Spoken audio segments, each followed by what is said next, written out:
Justices Cat and Mouse, September 2nd, 2010. I want to write about a perplexing tyrant. In this instance, it is justice allowed as the cat, and the one who is accused as its mouse. The severity predicament is not new, but its subtleties continue nonetheless to disturb the equanimous states of mind as I mull over the way the event played out. In a documented interview recently shown on MSNBC Dateline, Family Portrait. Essentially, a woman was accused of having her husband murdered. Her son pleaded guilty to shooting his stepfather, the woman's husband. The stepfather's discipline had been a bit tyrannical, and so the story goes. The son testified that his mother made him do it, paid for the gun used in the shooting. He also told his sister about it when it would occur, and she discussed this on a recorded phone call to her boyfriend, who was at that time in jail. The recorded phone call was evidence about the incident based on what the sister heard from her brother, even though she herself did nothing to prevent it.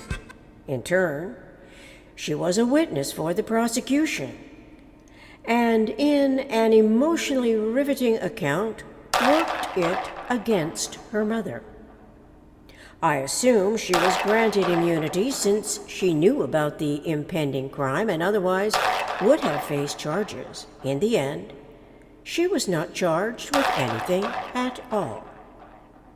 Before trial, however, the prosecuting attorney offered the mother a plea. She could serve a 10-year prison sentence only if she agreed to plead guilty to a lesser charge.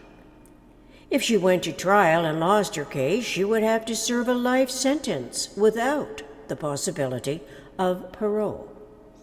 The mother turned it down, figuring the truth, as she said, would come out, expecting that she would be exonerated, sticking with her side of the story that she had nothing to do with murdering her husband. What concerns me is the logic in the cat and mouse game, and what permits such extremes as a solution to the problem.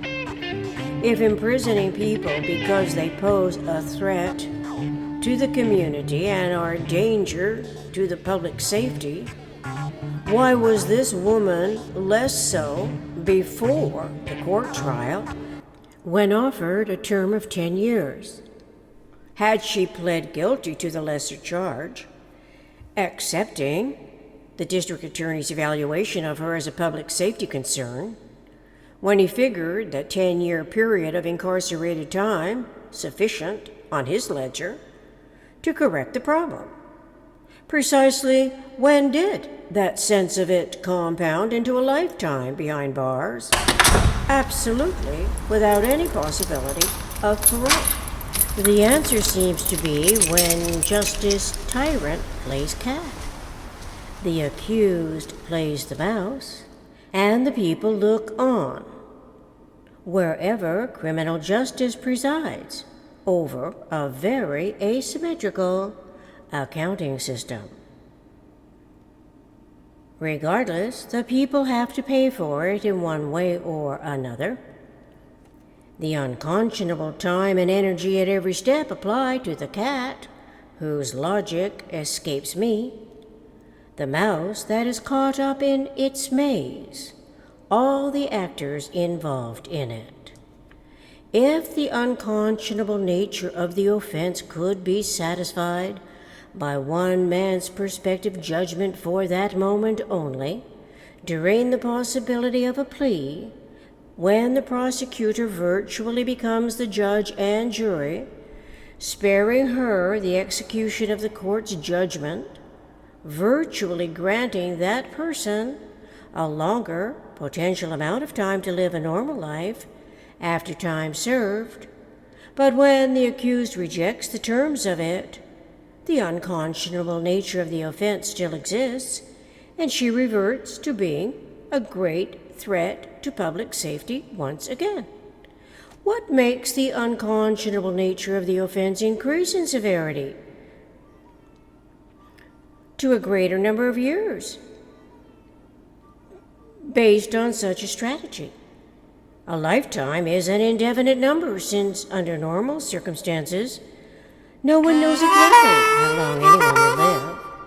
But based on statistical averages, a lifetime for her prison sentence could be 3 to 4 decades, 3 to 4 times greater than the plea agreement had she accepted it. Was the tactic relevant to assure public safety? For her to pay for the crime? Or from some arbitrarily calculated accounting ledger? By the way, her son's prison sentence, when pronounced guilty, was life with the possibility of parole after he serves 15 years, while his mother will experience no such mercy despite her denial about guilt in the matter. As the retrospective mouse serves the system its just desserts, albeit the lingering quandary about the tyrant cat, whom in retrospection might lick his chops to have played his political hand so well, winning another victory. He actually did so by stacking the deck against the mother, using her son and her daughter for strengthening his case. But he spared the daughter, who actually could have prevented the horrendous act by forewarning her stepfather, calling in the law, talking to her mother by phone, any number of conscionable actions. Instead, she discussed it with her boyfriend over a recorded phone call. Still, she was awarded immunity to testify against her mother. So, the daughter, as a retrospective mouse, will undoubtedly experience her own sense of misgiving if she thinks deeply about her part in the loss of a man's life. Where in this particular scenario, as true for thousands of untold cases, is the equanimity of it? Everything being potentially omnirational in economic solutions when all component factors are analyzable and treatable, leaving political triumph out of it altogether. What if the district attorney is only rewarded by the equanimous Department of Universe when his solutions are based on equanimity, referential to a non-political matrix? Then, the tyrannical forms that we give very little thought to would virtually innovate remedial measures at every step of the way, including why the economic desperation of the human predicaments and the tyrant persona can find no way out of mistake-making, regardless which sides of the law the ordeal occurs, without further compounding the problem for everyone caught up in it. Our humanity's unconcern allows the cat and the mouse a maze of unconscionable actions.